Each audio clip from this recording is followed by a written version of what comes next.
चलो मैं स्टार्ट कर रहा हूं।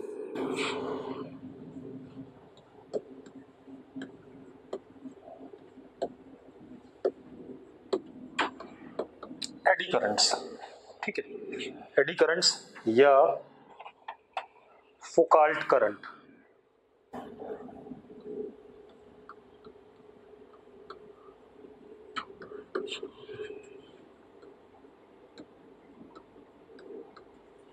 एडी करंट या फौकाल्ट करंट। अब इसका मतलब क्या होता है पहले ध्यान सुन लो। हमारे पास कोई कंडक्टर है,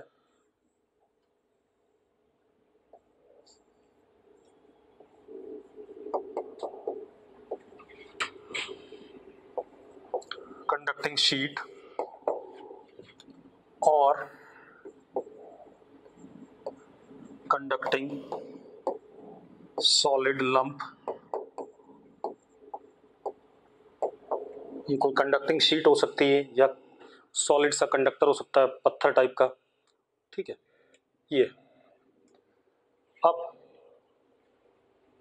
इसको हमने रख दिया B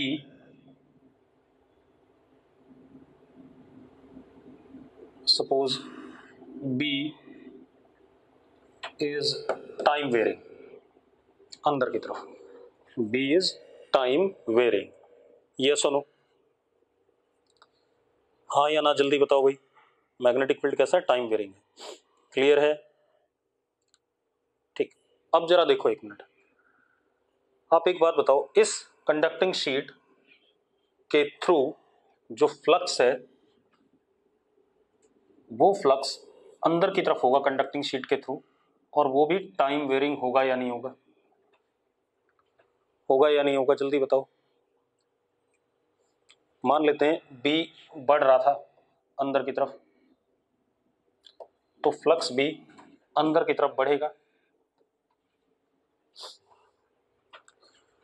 तो इस कंडक्टिंग शीट के अंदर बहुत सारे इंड्यूस्ड इलेक्ट्रिक फील्ड के लूप्स बन जाएंगे, जो इसके फ्लक्स को, क्योंकि पहले तो हम कंडक्टिंग लूप लेते थे, हम एक लूप लेते थे, ऐसे लूप लेते थे कंडक्टिंग, तो उसमें सिर्फ उस लूप के अलोंग ही इलेक्ट्रिक फील्ड इंड्यूस हो सकता था, क्योंकि और जगह तो इलेक्ट्रिक फील्ड आ ही नहीं सकता है, स्पेस में चार्जेस है ही नहीं, ठीक है। लेकिन ये हमारे पास कंडक्टिंग शीट है, कंडक्टिंग शीट है, तो इसमें एक लूप ऐसा इंड्यूस इलेक्ट्रिक फील्ड का या इंड्यूस करंट का, एक लूप ऐसा, एक लूप ऐसा, ऐसे बहुत सारे बन सकते हैं।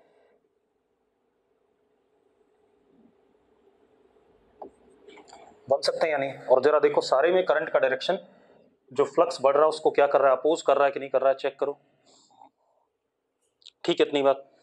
मतलब जब बहुत सारे लूप्स पॉसिबल हैं इसमें, क्योंकि कंडक्टिंग शीट है, infinite many loops are possible, तो हम क्या कह सकते हैं, infinite many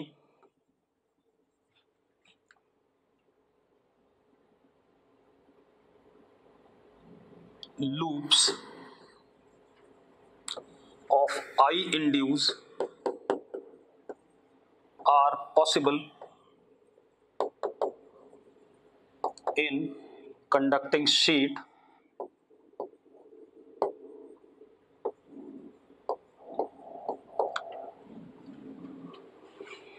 direction of induced current is according to Lenz law. I induce is according to Lenz law. ठीक है, लेंज लॉ के अकॉर्डिंग होने का मतलब क्या है कि भाई जो भी कारण है फ्लक्स के चेंज करने का, उसको क्या करे, अपोज करे। ठीक है, that is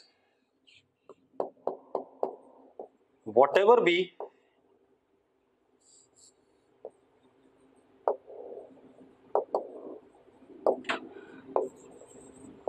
cause of varying flux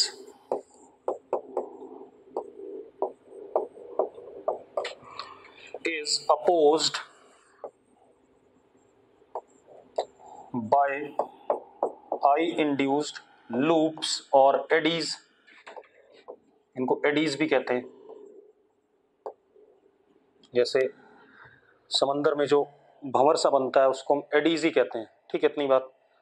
तो इसलिए इसका नाम हमने एडी करंट या फुकाल्ट करंट कह दिया, ठीक है। अब जरा देखो एक मिनट, अब इसके एप्लीकेशन क्या है, बहुत सारा था ये। अब जरा देखो एक मिनट, अब खेल क्या हमारे पास, अगर मैं ऐसा कहूं कि मेरे पास ये नॉर्थ और ये साउथ ऐसे दो बार मैग्नेट्स हैं, इसके बीच में एक ऐसे कंडक्टिंग शीट है जिसको हमने ऊपर से सस्पेंड कर रखा है कहीं से, और ये कंडक्टिंग शीट ऐसे ऐसे क्या कर रहा है, ऑसिलेट कर रहा है, हाँ या ना, ठीक है। अब एक मजेदार बात देखो, जब ये कंडक्टिंग शीट ऑसिलेट कर रहा होगा, अब मान लो ये बाहर की तरफ निकल रहा है, बाहर की तरफ निकल रहा है तो मैग्नेटिक फ्लक्स इधर की तरफ घट रहा है। अगर ये आउटवर्ड है बाहर की तरफ आपकी साइड में, तो इस डायरेक्शन में फ्लक्स क्या कर रहा है, घट रहा है। घट रहा है कि नहीं घट रहा है, जल्दी बताओ। तो जब ये फ्लक्स घट रहा है तो उसको बढ़ाने के लिए इंड्यूस करंट के इसके अंदर लूप्स आएंगे बहुत सारे,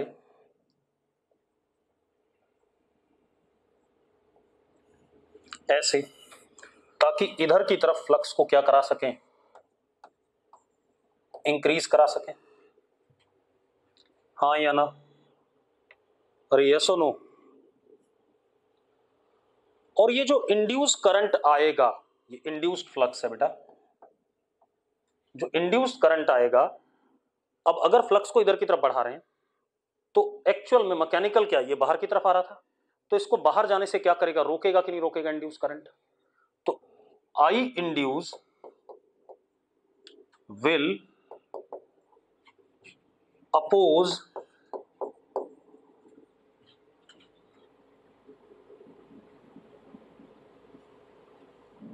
आउटवर्ड मोशन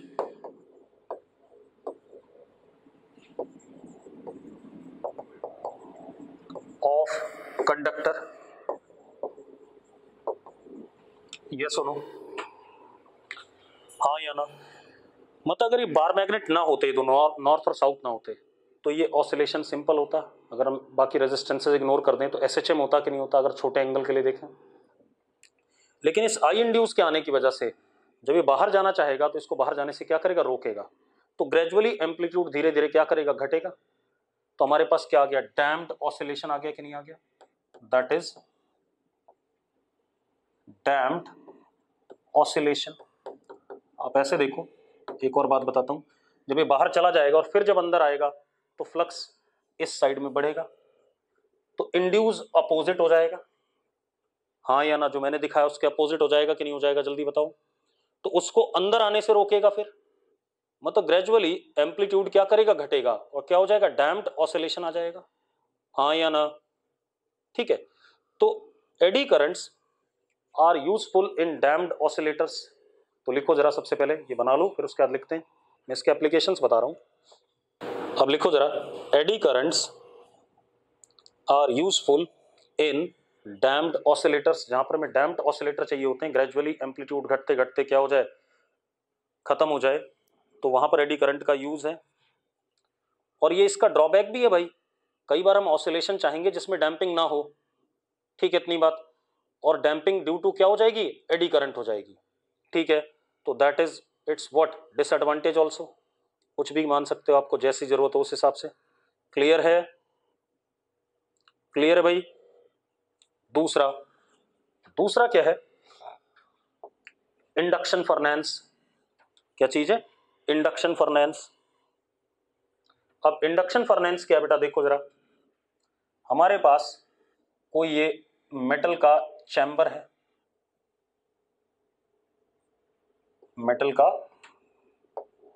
इंडस्ट्री में इंडक्शन फर्नेंस यूज करते हैं। केमिस्ट्री में आप पढ़ते हो कि हमें कोई भी चीज मेल्ट करनी होती है तो हम इंडक्शन फर्नेंस में उस अलॉय को या ओर को डाल देते हैं, ठीक है। तो ये हमारे पास क्या है, मेटल चैम्बर है।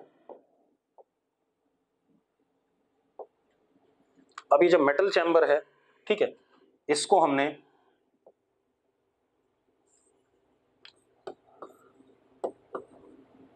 या तो टाइम वेरिंग मैग्नेटिक फील्ड में रख दिया, ठीक है, या हम ये कह दें कि ये यूनिफॉर्म मैग्नेटिक फील्ड में रोटेट कर रहा है, ठीक है, जो भी है, ठीक। तो अब एक बात बताओ, ये जो मेटल चैम्बर है जिसकी कुछ थिकनेस होगी मेटालिक हिस्से की,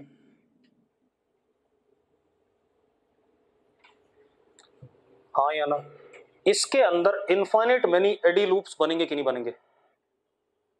इनफाइनाइट मेनी एडी करंट्स के लूप्स बनेंगे कि नहीं बनेंगे? ठीक है, इतनी बात।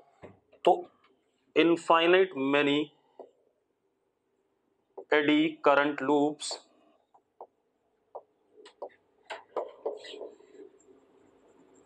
are formed in metallic portion of chamber,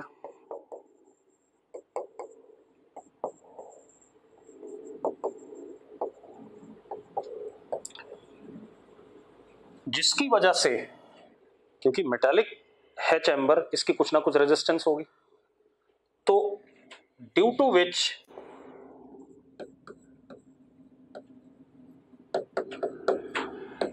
large amount of heat is dissipated, और वो हीट इसके अंदर जो भी हमारे पास अलॉय होगा उसको मेल्ट करने के काम आ जाएगा कि नहीं आ जाएगा, या जो भी मटेरियल होगा उसको मेल्ट करने के काम आएगा कि नहीं आएगा? यस और नो? भाई सेम जो आप घर में इंडक्शन वाला वो लाते हो, क्या कहते हैं, इंडक्शन वाला चूल्हा लाते हो, सेम यही होता है उसमें भी, ठीक है, इतनी बात। उसमें हम क्या करते हैं, मैग्नेटिक फील्ड वेरी कराते हैं, तो उसमें कॉइल में इंड्यूस्ड करंट आ जाता है एडी करंट लूप्स की फॉर्म में, हाँ, इंडक्शन कुकर जो भी होता है, ठीक है, इतनी बात। और वो फिर क्या करता है, अंदर जो भी उसके होता है उसको गर्म करता है, क्लियर है? तो that is same, due to which large amount of heat is dissipated and which is use to melt this alloy और एनीथिंग जो भी हम यूज करना चाहें, ठीक है। अगली कहानी,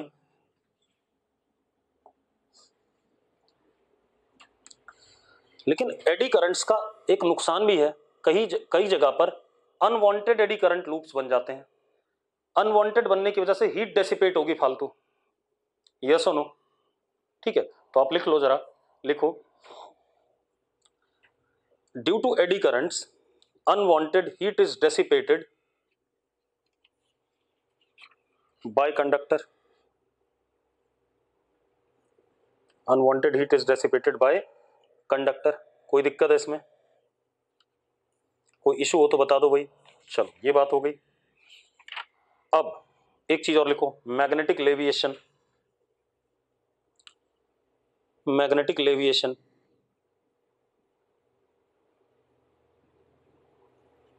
अब जरा देखो, मैग्नेटिक लेविएशन हम कहां यूज करते हैं? ट्रेन्स में यूज करते हैं भाई, ठीक है, मैग्लेव ट्रेन्स, जिनको हम बुलेट ट्रेन कहने वाले हैं, ठीक है, उनके लिए बात कर रहे हैं, ठीक।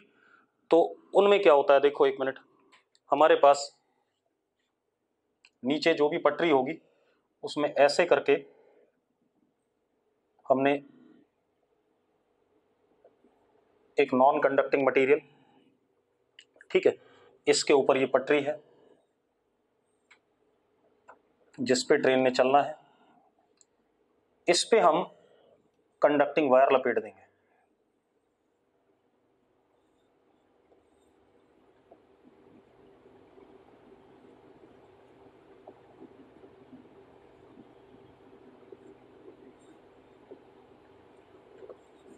बैटरी।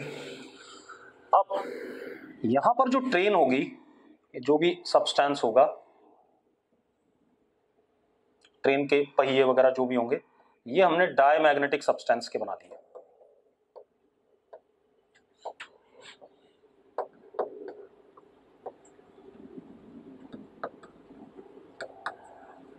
डायमैग्नेटिक सब्सटेंस के बना दिए, ठीक है, इतनी बात। अब आप एक चीज देखो, जब करंट ऐसे फ्लो करेगा इसमें, तो ये एक सोलोनॉइड जैसे कॉइल्स बिहेव कर रही हैं, करंट ऐसे फ्लो करेगा तो इसमें मैग्नेटिक फील्ड ऐसे जनरेट होगी कि नहीं होगी? होगी भी। अब डायमैग्नेटिक सब्सटेंस का काम क्या है? मैग्नेटिक फील्ड से क्या हो जाना? रिपेल हो जाना। अरे यस और नो? मैग्नेटिक फील्ड से क्या हो जाना? रिपेल हो जाना या नहीं? तो अब होगा क्या, ये जो डायमैग्नेटिक सब्सटेंस है ये रिपेल होने की वजह से थोड़ा सा ट्रैक से क्या कर जाएगा? उठ जाएगा कि नहीं उठ जाएगा? ट्रैक से उठ जाएगा कि नहीं? अरे यस और नो? ठीक है, तो जब ये उठ जाएगा तो that phenomena is called as what? Magnetic levitation. ठीक है, that phenomena is called as magnetic levitation. ठीक है, इतनी बात तो लिख लो जरा, लिखो since diamagnetic substance gets repelled by external magnetic field, gets repelled by external magnetic field due to which substance gets lifted up। भाई ऊपर की तरफ इस पे मैग्नेटिक फोर्स लगेगा और नीचे की तरफ इसका वेट लगेगा, तो भाई मैग्नेटिक फोर्स वेट से क्या होना चाहिए? ज्यादा होना चाहिए, तो लिफ्ट हो जाएगा। अरे हाँ या ना? चलो इतनी बात हो गई। ठीक है, दिस इज व्हाट? मैग्नेटिक लेविएशन। अब जरा देखो, इतनी बात होने के बाद अब हम बात करेंगे अगले चैप्टर की। ठीक है, इतनी बात, दैट इज एसी। किसकी बात करेंगे? एसी की। ठीक है, आर्यन इससे फ्रिक्शन कम हो जाएगा। ठीक है, वो बात पक्की है, जब हवा में है तो फ्रिक्शन तो कम ही हो जाएगा, इसीलिए वो तेज चलती है ट्रेन भाई। ठीक है, इसीलिए इसे बुलेट ट्रेन कहते हैं। ट्रेन के अंदर का मेटल भी डिस्टर्ब होगा। भाई एक बात बता, कितनी बड़ी यहाँ पर कॉइल रखेगा जरा बता, नीचे कितना खड्डा खोद के रखेगा ये बता दे जरा मुझे। तो मैग्नेटिक फील्ड तो यहीं से घूम जाएगी, ट्रेन के अंदर का क्या मतलब बनता है? अब लिखो जरा, ऑल्टरनेटिंग करंट, चैप्टर का नाम, इसे स्टार्ट कर लेते हैं। Alternating current.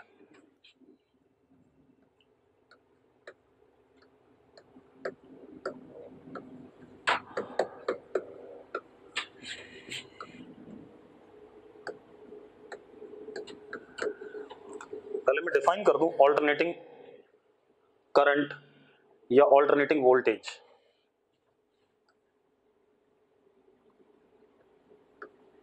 ये होता क्या है, कैसे फ्लो करता है, वो सारी बात अभी हम बाद में करेंगे। पहले ये होता क्या है। हमने जो डीसी करंट पढ़ा है, डीसी सोर्स, करंट या वोल्टेज दोनों के लिए बातें होती हैं। जो डीसी सोर्स पढ़ा है उसमें हमने पढ़ा था क्या, कि किसी भी कंडक्टर में आई और ई समय के साथ नहीं बदलेंगे, मैग्नीट्यूड वाइज भी और डायरेक्शन वाइज भी। यस और नो? यस और नो? जल्दी बताओ भाई, पढ़ा था कि नहीं पढ़ा था? समय के साथ ना मैग्नीट्यूड बदलेगा ना डायरेक्शन बदलेगा। इसका मतलब time period of such source is infinity and frequency of oscillation of such source is what? Zero. मानते हो या नहीं मानते हो? दिस इज व्हाट, इसको हम क्या कहते हैं? डीसी सोर्स कहते हैं। ठीक है, अब एसी के लिए क्या कहानी है?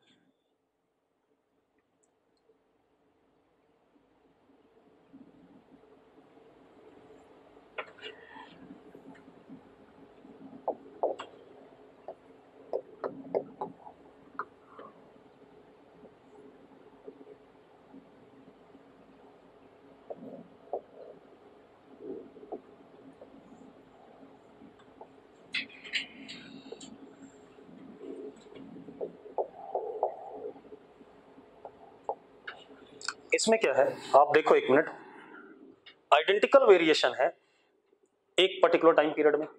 आइडेंटिकल मतलब अगर कोई क्रॉस सेक्शन है कंडक्टर का, तो इसमें हाफ द टाइम पीरियड के लिए करंट इधर से है या ईएमएफ इधर से है, और हाफ द टाइम पीरियड के लिए इधर से है, और वेरिएशन आइडेंटिकल है दोनों हाफ में। यस और नो? ठीक है, इतनी बात क्लियर है? तो इसको हम क्या कहते हैं? एसी सोर्स कहते हैं।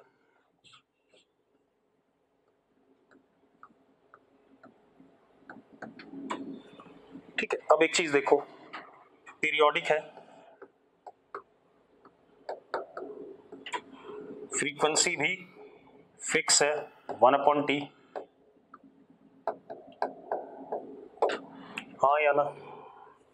ठीक है, मैंने ट्राइंगुलर पल्स बनाया है, जरूरी नहीं कि ट्राइंगुलर हो, साइनोसोडल भी हो सकता है, यस और नो, क्योंकि sinusoidal function is also what, identically varying in opposite directions in particular halves of the time period, given time period, yes or no? ठीक है, अब कुछ भी हो सकता है, मैं एक और बना देता हूं आपके लिए।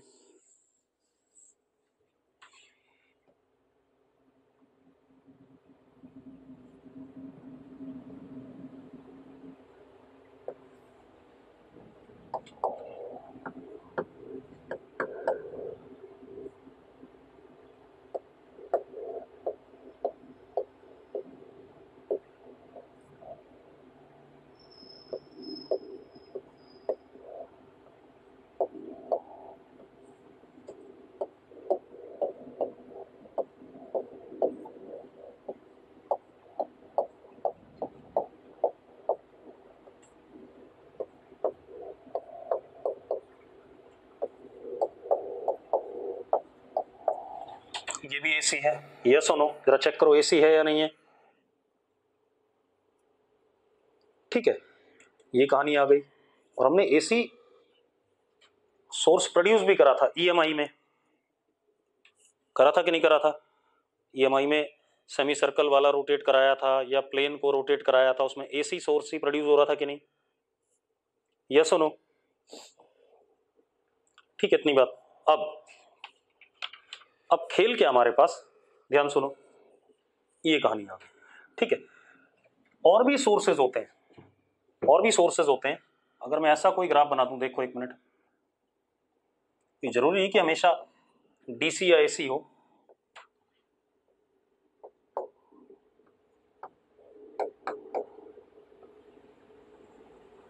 ये भी सोर्स है भाई, क्या दिक्कत है? कोई भी फंक्शन हो सकता है, मैं मना नहीं कर रहा हूं। ठीक है, इतनी बात। जब हम 12th क्लास से आगे पढ़ेंगे तो ऐसे भी सोर्सेज मिलेंगे हमें, अरे यस और नो, लेकिन ये नॉन पीरियोडिक है। ठीक है, इतनी बात। इनकी फ्रीक्वेंसी कांस्टेंट नहीं है। ठीक है, इनको हम 12th क्लास में नहीं पढ़ते हैं, और जितना पढ़ना होगा मैं बता दूंगा कितना पढ़ना है। ठीक है, तो these are non periodic with frequency varying, yes और नो? ठीक है, चलो अब एक बात करते हैं, इसकी बात हो गई, तो इनको ना हम एसी कहेंगे ना डीसी कहेंगे। ठीक है, बस ये नॉन पीरियोडिक सोर्सेस हैं विद फ्रीक्वेंसी वेरिंग सोर्सेस। ठीक है, अब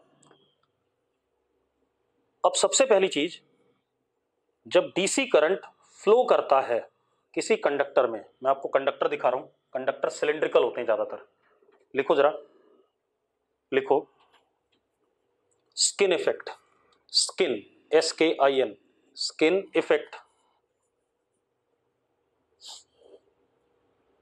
लिख लिया सबने? Skin effect,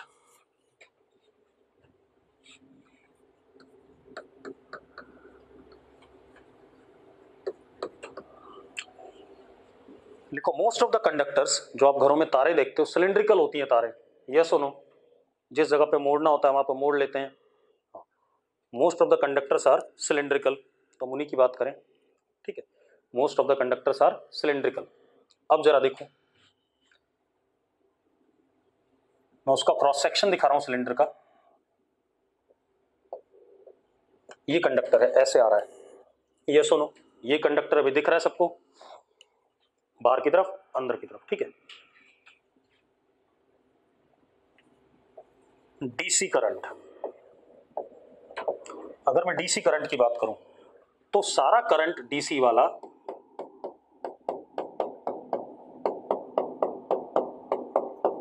across the cross section flow करता है, across the cross section flow करता है और यूनिफॉर्मली फ्लो करता है। अब सुनो भाई, अब क्या कहानी है, जो करंट फ्लो कर रहा है डीसी वाला, आई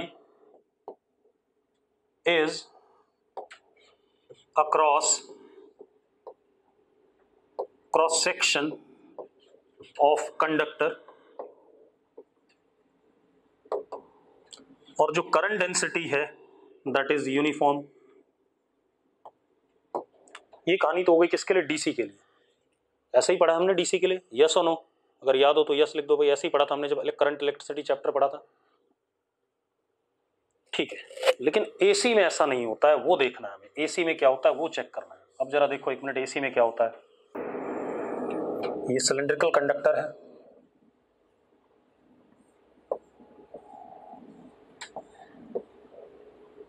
ये एक्सिस हो गई सिलेंडर की। अब जो आई है दैट इज एसी, टाइम के साथ वेरी करने वाला।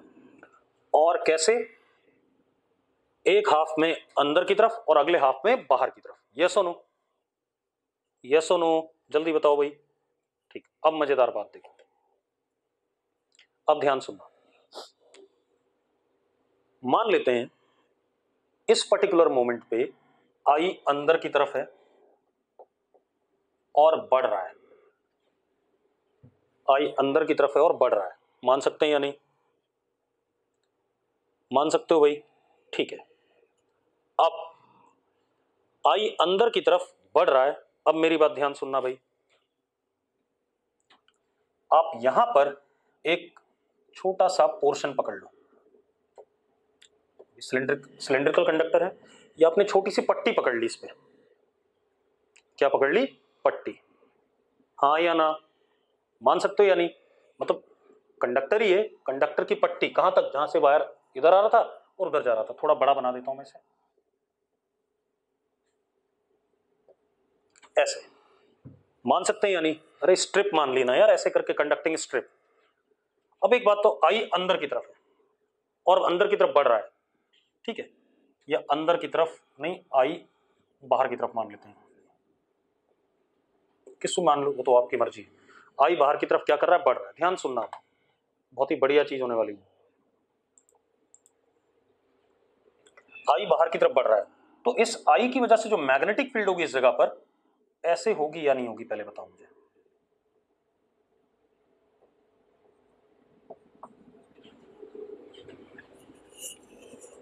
यस और नो, इतनी बात क्लियर, तो यस लिख दो एक बार फटाफट जल्दी से। अब ऐसे होगी। अब एक मजेदार बात देखो, अगर इस कंडक्टर की ऐसी वाली लेंथ में एल ले लेता हूं और ये वाली लेंथ डीएक्स ले लेता हूं, तो जो फ्लक्स होगा इसके across d phi, that would be B L into dx. मानते हो या नहीं मानते हो, इस कंडक्टिंग स्ट्रिप के across this is L dx is area of conducting strip.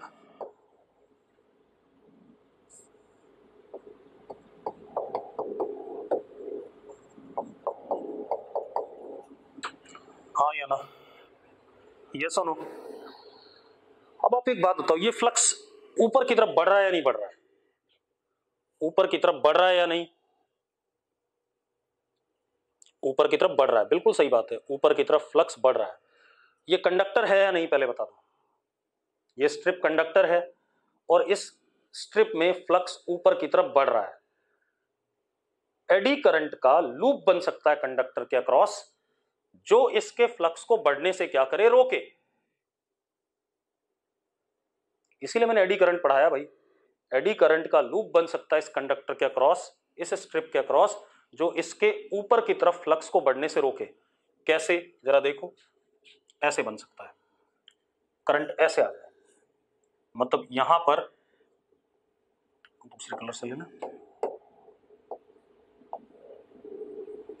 अंदर की तरफ ऐसे गया, फिर पीछे से घूम के ऐसे आया और यहां डॉट, फिर ऐसे। अब जरा देखो, जो ये लूप बना, इसकी वजह से जो फ्लक्स आएगा इंड्यूस्ड वाला, वो नीचे आ रहा है कि नहीं आ रहा है, नीचे आ रहा है कि नहीं आ रहा है, हाँ या ना। और ये आई इंड्यूस है,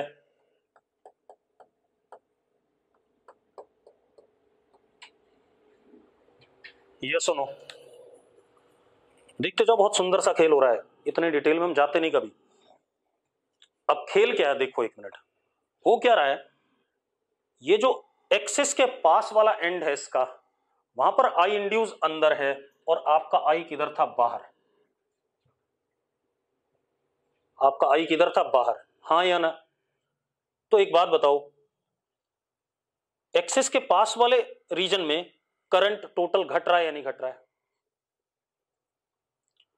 और एक्सिस से दूर वाले रीजन में करंट टोटल बढ़ रहा है या नहीं बढ़ रहा है? दोनों सेम डायरेक्शन में है। तो इन एक्चुअल प्रैक्टिस जब भी एसी करंट फ्लो करता है तो एक चीज देखो, ये कंडक्टर है हमारा,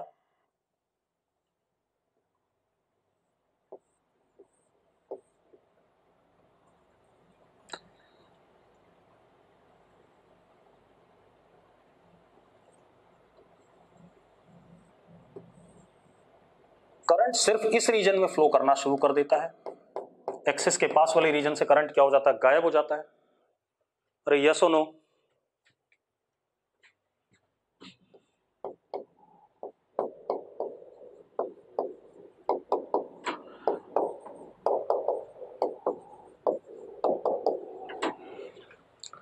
मानते हो या नहीं मानते हो, जल्दी बताओ। ठीक, अब जितने डेप्थ तक, सरफेस से जितने डेप्थ तक, इसको डी कह रहा हूं मैं, जितने डेप्थ तक आई होता है उसको हम स्किन डेप्थ कहते हैं ऑफ एसी सोर्स। क्या कहते हैं? Skin depth. D is skin depth of AC source. ठीक है, अब ये स्किन डेप्थ किस पे डिपेंड करती है वो भी देख लें भाई। ठीक है, आप एक बात बताओ, अगर आपका ये एसी सोर्स का फ्रीक्वेंसी बढ़ता है, फ्रीक्वेंसी बढ़ता है, तो ये जो एसी वाला करंट है बड़ी तेजी से बदलेगा, यस और नो? अगर ये बड़ी तेजी से बदलेगा तो बी भी बड़ी तेजी से बदलेगा, बी बड़ी तेजी से बदलेगा तो डी फाई बड़ी तेजी से बदलेगा, और जितनी तेजी से डी फाई बदलेगा उतना ही ज्यादा कौन होगा, इंड्यूस करंट होगा कि नहीं होगा? उतना ही ज्यादा क्या होगा, इंड्यूस करंट होगा कि नहीं होगा? इंड्यूस करंट ज्यादा होगा तो अच्छे से आई को कैंसिल कर पाएगा अंदर वाली साइड में। ठीक है, तो हम ये कह सकते हैं कि D is inversely proportional to what, frequency. अगर फ्रीक्वेंसी बढ़ती है एसी सोर्स की तो ऑब्वियस सी बात है डी की वैल्यू घटेगी। अरे क्लियर है यार? तो हम क्या कहते हैं कि एसी करंट ज्यादातर कंडक्टर के सरफेस के पास में फ्लो करता है, अंदर एक्सिस के पास फ्लो नहीं करता, और इस फिनोमेना को हम स्किन डेप्थ कहते हैं। ठीक है भाई, चलो इतना नोट कर लो पहले, फिर बता रहा हूं क्या लिखने को कह रहा हूं। नोट जो बोर्ड पे उसे नोट करो पहले फटाफट, कितना बढ़िया फिनोमेना है बेटा। इसका मैंने आपको एग्जैक्ट फॉर्मूला नहीं बताया स्किन डेप्थ का, क्योंकि स्किन डेप्थ का एग्जैक्ट फॉर्मूला में कॉलेज में मिलता है, यहां नहीं मिलता है। अब लिखो जरा, लिखो, now it is clear that AC current mainly flows along the surface of conductor. AC current mainly flows along the surface of conductor. अब एक और चीज, अगर मैं ज्यादा करंट फ्लो कराना है तो हम सरफेस को बड़ा करेंगे कि नहीं करेंगे? सरफेस एरिया बढ़ाना चाहेंगे कि नहीं, जल्दी बताओ मुझे। अगर आप ज्यादा करंट फ्लो कराना चाहते हो तो सरफेस एरिया क्या करोगे, बढ़ाओगे। तो लिखो जरा, लिखो, to increase current we must increase surface area. To increase current we must increase surface area. बात बढ़िया सी हो रही है कि नहीं हो रही है? इसका एक और मतलब निकलता है कि सरफेस एरिया बढ़ने पे एसी वाली रेजिस्टेंस घट रही है क्योंकि करंट बढ़ रहा है, हाँ या ना? इसका एक और मतलब निकलता है कि सरफेस एरिया बढ़ने पर एसी वाली रेजिस्टेंस घट रही है क्योंकि करंट क्या कर रहा है, बढ़ रहा है। तो आप लिखो, also AC resistance is decreased when surface area is increased.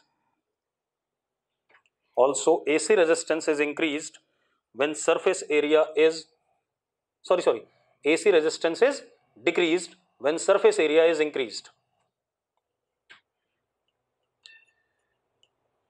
ठीक है भाई, देख लो कितना सुंदर सा चैप्टर है। अब इतनी बात हो गई, ठीक है। अब जरा देखो, अब मेरा एक काम और है। देखो भाई, शुरू में ना एक कहानी हुई थी कि टेस्ला और एडिसन में एक बड़ी लड़ाई थी। एडिसन ने बल्ब नहीं बनाया था, वो बड़ी गलतफहमी हमारी कि एडिसन ने बल्ब बनाया था, ठीक है, इतनी बात। बल्ब को सिर्फ जलाया था उसने, ठीक, बनाने वाला कोई और ही था, ठीक। तो अब खेल क्या था, इनमें ये लड़ाई थी कि जो डिस्ट्रीब्यूशन होना चाहिए पावर का, इलेक्ट्रिसिटी का, वो एसी हो या डीसी हो, ठीक है, कि हम एसी से पावर का डिस्ट्रीब्यूशन करें या डीसी से करें, ठीक है, कि डीसी सोर्स यूज करें पावर डिस्ट्रीब्यूशन के लिए, ट्रांसमिशन के लिए, या एसी सोर्स यूज करें, ठीक है। तो एडिसन जीत गया था उस लड़ाई में, ठीक है। AC source was preferred in comparison to what DC source, ठीक है। हालांकि अब हमें लग रहा है कि हमने थोड़ी सी गलती करी थी आज से 100-150 साल पहले। अब कई बार कुछ लोगों को लगता है कि DC source is more preferable, ठीक है। एक्चुअल में टेस्ला अपने समय से आगे चलने वाला इंसान था, ठीक है, लोगों को उसकी बात समझ में नहीं आती थी। अब कोई बात नहीं, तो हम तो जो हमें बताया गया। अब एक कह रहा है मैंने नेट जियो पे वाली डॉक्यूमेंट्री देखी है। अरे गधे, तो देखी है तो कोई बात नहीं, रुक जा, किताब पढ़ लेता, उसमें ही पता चल जाता है। अब लिखो, why AC source is preferred over DC source, why AC source is preferred over DC source. कारण क्या है?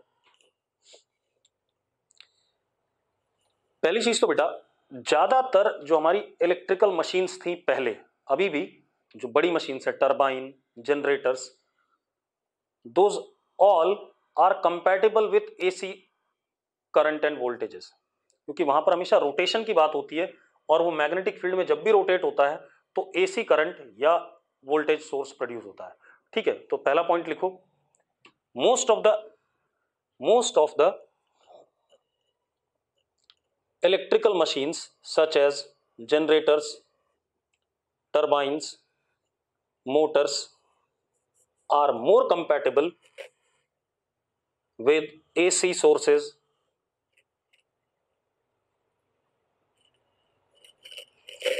ठीक है। तो ज्यादातर जो हमारे क्या कहते हैं, टरबाइन, मोटर, जनरेटर्स थे, वो ज्यादा कंपैटिबल थे किसके साथ? एसी सोर्सेस के साथ। दूसरी चीज एक और, अभी हम इसी चैप्टर में आगे चल के पढ़ेंगे, ट्रांसफार्मर। ट्रांसफार्मर क्या काम कर सकता है कि जैसे मुझे अपने घर में 220 वोल्ट का सोर्स चाहिए, ट्रांसमिशन लाइन में 11,000 आ रहा है, ठीक है, तो 11,000 को 220 में आप स्टेप डाउन कर सकते हो, या कहीं पर मुझे 11,000 चाहिए, 220 आ रहा है, तो मैं स्टेप अप कर सकता हूं। डीसी के साथ ऐसा नहीं कर सकते हम, ठीक है, तो इसलिए हमने एसी सोर्स यूज करा। तो लिखो जरा, लिखो, वी कैन स्टेप अप और step down voltage, AC voltage, we can step up और step down AC voltage using transformers. इस चैप्टर में पढ़ेंगे अभी हम उसे, यूजिंग ट्रांसफॉर्मर्स, ठीक है। And that is not possible for DC sources, and that is not possible for DC sources. अब तीसरी चीज बेटा, तीसरी चीज एक और है कि जो पावर का लॉस था ड्यूरिंग ट्रांसमिशन, एसी सोर्स में हमने घटा लिया था और डीसी में नहीं घटा पाए। देखो एक मिनट, जब डीसी में करंट फ्लो करेगा तो ये पूरे क्रॉस सेक्शन में फ्लो करेगा, I²R की वैल्यू लार्ज होगी। लेकिन एसी में हमने क्या करा, इतने ही सॉलिड मटेरियल को मैंने बहुत सारी नंबर ऑफ थिन वायर्स, जरा देखना आपके ट्रांसमिशन लाइन में एक सिंगल तार नहीं होती, बहुत सारी क्या होती हैं, पतली पतली तारें होती हैं कि नहीं होती हैं? हाँ या ना? अब जब मैंने इतनी सारी पतली पतली तारें करी, तो अगर मैं सिंगल यूज करता तो सरफेस एरिया उतने अच्छे से मैं बढ़ा नहीं सकता था। तो यहां पर मैंने सरफेस एरिया बढ़ा लिया सबका मिला करके। सब में स्किन इफेक्ट आएगा, इसमें भी आएगा, इसमें भी आएगा, इसमें भी आएगा, इसमें भी आएगा, तो करंट ज्यादा फ्लो कर जाएगा, ठीक है, इतनी बात। तो अब मनकीरत बेटा, मैंने स्किन इफेक्ट एडी करंट से ही एक्सप्लेन किया था कि जब वो फ्लक्स वेरी कर रहा था तो उस स्ट्रिप में एडी करंट का लूप बना था, आई इंड्यूस, ठीक है। तो एडी करंट से एक्सप्लेन हुआ था स्किन इफेक्ट। अब आप एक चीज देखो, लिखो जरा, लिखो, using AC source power loss during transmission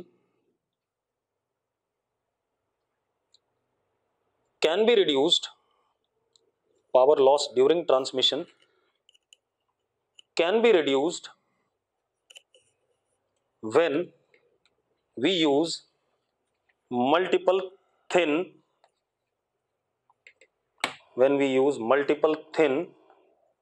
wires. yes or no? yes or no भाई, जल्दी बताओ। ठीक है, अब इतनी बात हो गई। तो ये एडवांटेजेस थे एसी के ओवर डीसी। ठीक है, इतनी बात। लेकिन कोई डिसएडवांटेज भी होता है एसी का? कोई डिसएडवांटेज भी है एसी का या नहीं? आदित्य डबास कह रहा है डेंजरस होता है। बिल्कुल सही बात है भैया, डेंजरस होता है। AC is more dangerous than DC. अब ये कैसे? अब क्या कहानी है, ध्यान सुनो। जैसे टीवी है, टेलीविजन यूजेस डीसी करंट। ठीक है, इतनी बात। आपका क्या कहते हैं, बहुत सारे डिवाइसेस हैं घर में जो डीसी करंट को यूज कर रहे हैं, एसी को नहीं यूज कर रहे हैं। एक्चुअल में आता एसी है, उनके पास कुछ अडेप्टर्स होते हैं which convert those AC into what DC. आप मोबाइल को चार्ज करते हो तो आपका जो अडेप्टर लगा होता है ना, वो आप उस एसी को किस में कन्वर्ट करता है? डीसी वोल्टेज में कन्वर्ट करता है। क्लियर है भाई? अरे क्लियर है यार। मोबाइल में आप अडेप्टर देखो, उसमें 9 वोल्ट लिखा होता है कुछ। ठीक है, अब आ तो 220 वोल्ट एसी है, उस पर देखना 9 वोल्ट डीसी लिखा होता है। ठीक है, 9 वोल्ट डीसी लिखा है तो क्या काम करता है? मौलिक शर्मा कह रहा है adapter acts as mini transformer. Transformer तो होता ही है बेटा, उसके बाद ट्रांसफार्मर तो एसी ही देगा, लेकिन एसी से कभी भी कैपेसिटिव बैटरी चार्ज नहीं हो सकती है। एक बात बता, एक कैपेसिटर है और उस पर मैंने एसी सोर्स लगा दिया निकम्मे। ठीक है, तो पहले इस पे प्लस क्यू आएगा, इस पे माइनस क्यू आएगा पहले हाफ में, अगले ही हाफ में इस पे प्लस क्यू आ जाएगा, इस पे माइनस क्यू आ जाएगा। एक एवरेज साइकिल में करंट क्या हो जाएगा? जीरो हो जाएगा कि नहीं हो जाएगा? ठीक है, चार्ज और डिस्चार्ज होता रहेगा तो बेकार है। हमारे पास होना क्या चाहिए? 9 वोल्ट डीसी में कन्वर्ट करेगा, तभी उसे क्या कर सकता है? मोबाइल को चार्ज कर सकता है। ठीक है, हाँ, वन प्लस वाले फोन को छोड़ दो तो वन प्लस वाले फोन का चार्जिंग का सिस्टम बिल्कुल डिफरेंट है as compare to other phones. ठीक है, बाकी सबका यही सिस्टम है जो मैं आपको बता रहा हूं। वन प्लस का मुझे भी नहीं पता क्या है। अब क्या कहानी है, सुनो। अरे यार, नाम बता के मुझे क्या करेगा? वॉक चार्ज, ये तो मुझे नेट पे पता चल जाएगा, लेकिन उसका मैकेनिज्म क्या है ये समझा दे मुझे। आर्यन गधा आदमी नाम बता रहा है मुझे, वो मुझे पता है नाम यही है।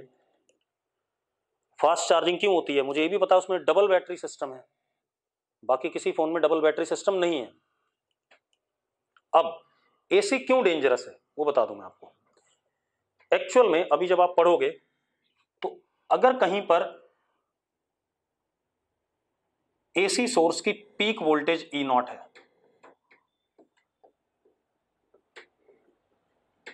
तो उसके कंपैरिजन में जो डीसी होगा उसकी वोल्टेज ई नॉट बाय √2 उससे कम ही होगी, या करंट उससे कम होगा 1/√2 टाइम्स। 1/√2 नहीं बोलना चाहिए, ये सिर्फ साइनसोइडल के लिए होता है, बाकी के लिए कुछ और होगा, लेकिन कम होगा। तो एक बात बताओ, इतना वोल्ट लगना और इतना वोल्ट लगना, कौन सा ज्यादा वोल्ट है, कौन सा ज्यादा करंट है? अदिति, फ्रीक्वेंसी नहीं हार्म करती है, फ्रीक्वेंसी अलग मैटर है, दैट इज डिफरेंट थिंग। जो मैं कह रहा हूं वो देख, अगर करंट आया 10 एम्पियर का एसी, तो उसके बराबर अगर आप डीसी उसी सोर्स का देखोगे तो 10/√2 होगा। कौन सा करंट ज्यादा है? कौन सा करंट ज्यादा है? एसी वाला ज्यादा है। तो एसी वाला निपटाएगा कि नहीं निपटाएगा आपको? इन कंपैरिजन टू दिस इससे बच भी सकते हो। ये 7 एम्पियर के आसपास आएगा और ये 10 एम्पियर। अगर आपकी बॉडी 8 एम्पियर तक झेल सकती है तो डीसी लगने पे आप बच जाओगे, लेकिन अगर एसी लग गया तो आप कतई बचने के चांसेस नहीं है। ठीक है, इतनी बात, ये कहानी है। तो लिखो लिखो, AC is more dangerous in comparison to DC, AC is more dangerous in comparison to DC because peak value of AC is greater than peak value of DC। हालांकि DC की तो कोई पीक वैल्यू नहीं होती, एक ही होती है, ठीक है। Peak value of AC is greater then value of DC, ठीक है भाई। कोई दिक्कत है इसमें? किसी को दिक्कत हो तो बता दो। नहीं, चलो अब आते हैं हम मेन काम पे। अब सबसे पहले अगर किसी सर्किट में हम AC का सिंबल देखें तो that would be as such, ये AC सोर्स का सिंबल है, ठीक है। इतनी बात, ये सिंबल रहेगा, ठीक। अब AC सोर्स जब भी होगा, अगर वोल्टेज सोर्स है या करंट सोर्स है, तो it would be function of time, periodic nature का। मानते हो या नहीं मानते हो? और एक हाफ टाइम पीरियड में इस साइड से, तो अगले हाफ टाइम पीरियड में आइडेंटिकली दूसरी साइड से। इतनी बात क्लियर है या नहीं है? क्लियर है सबको? ठीक है। अब आप एक चीज देखो, अगर हमारे पास कोई ये रेजिस्टेंस है या कोई भी, ये AC सोर्स है, ध्यान सुनना, और ये हमारे पास लोड है, this is E as a function of time and this is current as a function of time. हाँ या ना? एक बात बताओ, अगर बिजली वाला आपके घर में आता है, ठीक है, E as a function of time है, मान लो आपके घर में ये आ रहा है,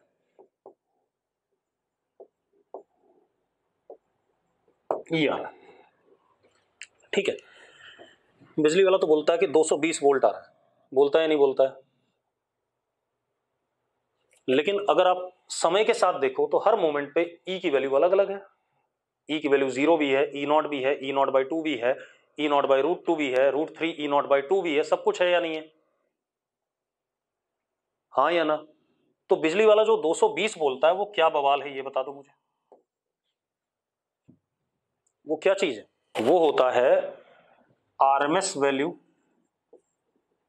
और DC इक्विवेलेंट।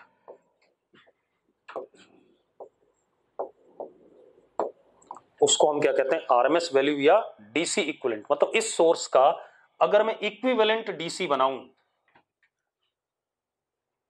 इसको रिप्लेस करके इसी लोड के अक्रॉस DC लगाऊं और सेम रिजल्ट्स मिले मुझे जो इससे मिले थे, तो उसको मैं क्या कहूंगा? RMS value of this AC source या DC इक्विवेलेंट कहूंगा। बात समझ में आई कि नहीं आई? बात समझ में आई कि नहीं? जल्दी बताओ। वो आपको ये वाली वैल्यू बताता है जो 220 बोलता है ना, दैट इज इस AC सोर्स का अगर मैं कोई इसको DC में कन्वर्ट करूं, मतलब दूसरे सोर्स से लगा दूं, तो जो रिजल्ट ये वाला शो कर रहा था वही वो DC शो करे, तो that is DC equivalent. Clear है बात? तो अब सबसे पहले हम RMS वैल्यू या DC इक्विवेलेंट को ही कैलकुलेट करना चाहेंगे, ठीक है। तो अब जरा देखो भाई,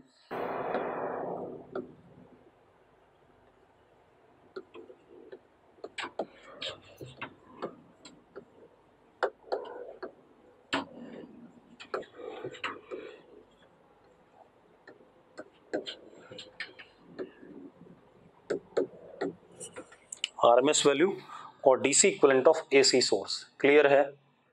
ठीक है। अब जरा देखो, मान लो हमारे पास एक ये रेजिस्टेंस है R, इसके क्रॉस मैंने AC सोर्स लगा दिया, या AC नहीं, कोई भी सोर्स लगा दो फंक्शन ऑफ टाइम, उसके लिए भी वैलिड है बात, ठीक है। मैंने यहां पर लगा दिया E as a function of time, इसमें current as a function of time है, ठीक है। अब अगर मैं कहूं कि पावर या heat dissipated, rate of heat dissipation, that is power across resistance at any instant will be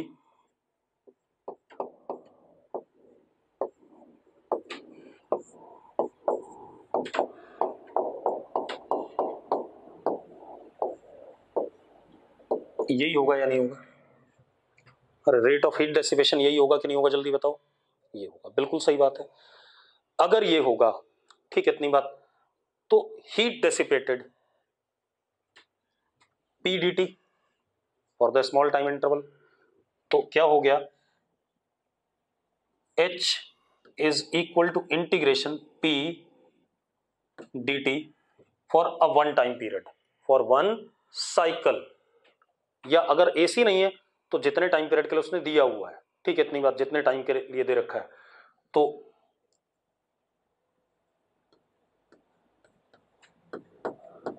for one cycle, clear इतनी बात, या मैं ऐसे लिख दूं 0 to T, कोई दिक्कत है इसमें, कोई दिक्कत है भाई, तो this now becomes E square upon R, मैंने T लिखना बंद कर दिया, थोड़ा सा जगह बच जाएगी,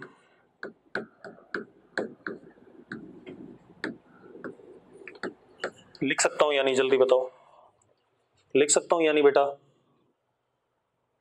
अब आप एक चीज देखो, अगर मैं सेम रेजिस्टेंस को एक डीसी सोर्स के साथ कनेक्ट करता हूं,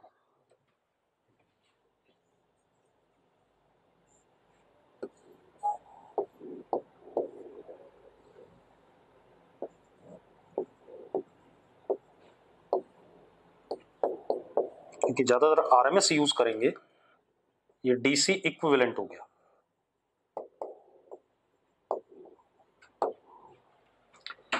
अब जो हीट डेसिपेट होगी इतने ही टाइम में, वो निकालते हैं, H dash is equal to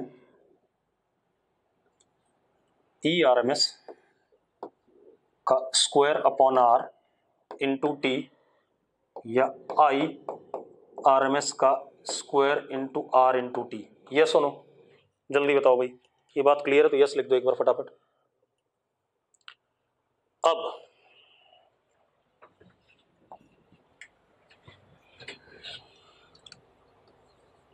DC source is RMS value of AC source if H dash is equal to H, उतने समय में उतनी ही पावर डेसिपेट करे, हाँ या ना, तो दोनों को इक्वेट कर दूं मैं, तो क्या कहानी आ गई जरा देखो, दोनों को इक्वेट करता हूं तो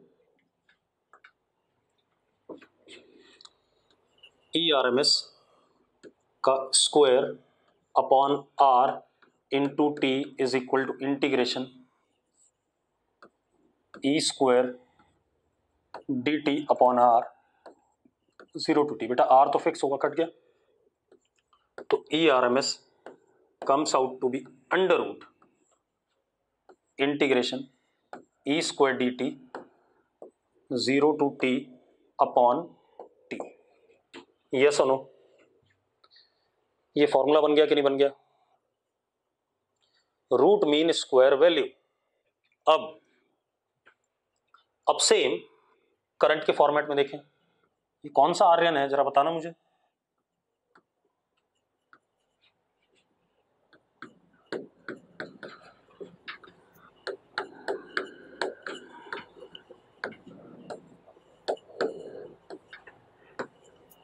I RMS comes out to be under root integration I square dt upon T 0 to T, yes और नो, ये आ गया कि नहीं आ गया हमारे पास, जल्दी बताओ भाई, आ गया भाई, ठीक है। अब ये हमारे पास क्या बन गया, फॉर्मूला बन गया आई आरएमएस या ई आरएमएस निकालने का, ठीक है। अब एक काम करते हैं, जरा देखते हैं भाई, ध्यान से देखो, अगर हमारे पास I is I naught sine omega t plus five, या I is equal to I naught cos omega t plus five, या E is equal to E naught sine omega t plus five, E is equal to E naught cos omega t plus five, ऐसा कुछ है, ठीक है, इतनी बात। These are called as what, sinusoidal functions. ज्यादातर हम 11th-12th में यही पढ़ने वाले हैं, लेकिन बिल्कुल इस पे डिपेंड मत रहना, ठीक है, इतनी बात कि यही है, ठीक है। These are called as sinusoidal functions, ठीक है। E naught and I naught are peak values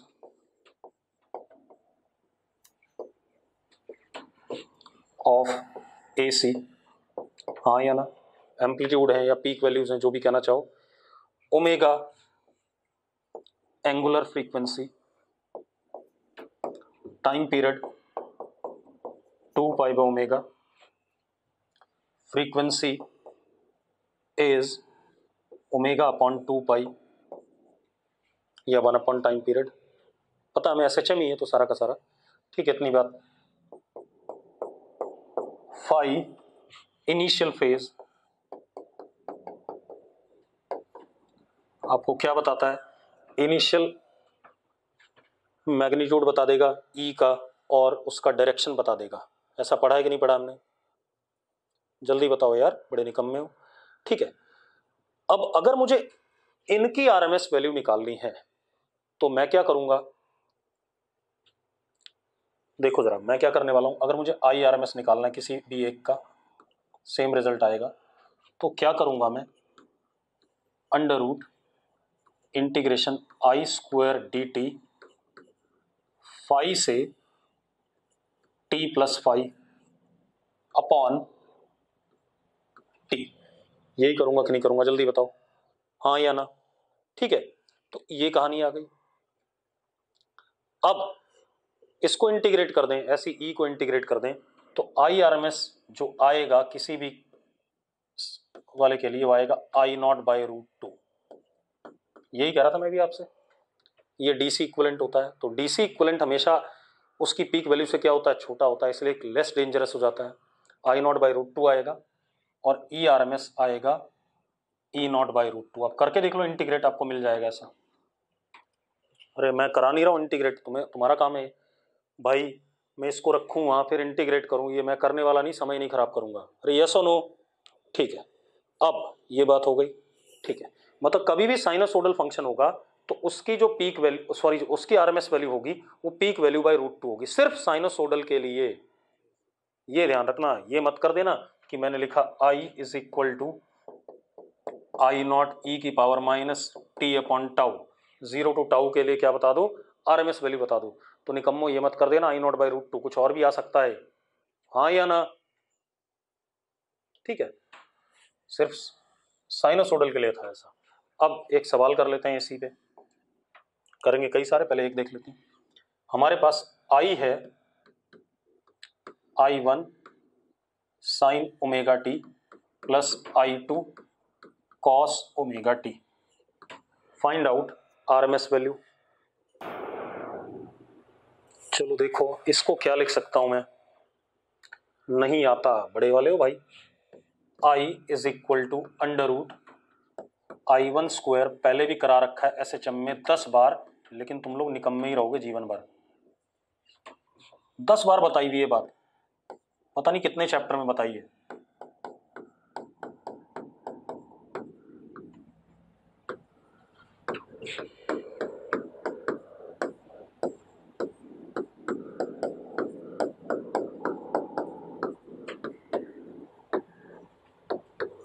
ऐसा बताया कि नहीं बताया, याद आया? अब सुनो भाई, I is equal to under root I1 square plus I2 square, और इसको मैंने लिख दिया कॉस फाई। ये कॉस फाई हो गया तो ये साइन फाई हो गया, तो ये बन गया sine omega t plus phi. बन गया कि नहीं बन गया भाई? अरे बन गया, जल्दी बताओ, बस हो गया। अब हमारे पास ये पीक वैल्यू हो गई upon root two is what, answer. क्योंकि साइनोसोडल फंक्शन है तो आई आर एम एस, मुझे कुछ इंटीग्रेट नहीं करना है, I R M S is peak value. क्योंकि साइनोसोडल फंक्शन है तो इंटीग्रेट मत करो, आप डायरेक्ट लिखो।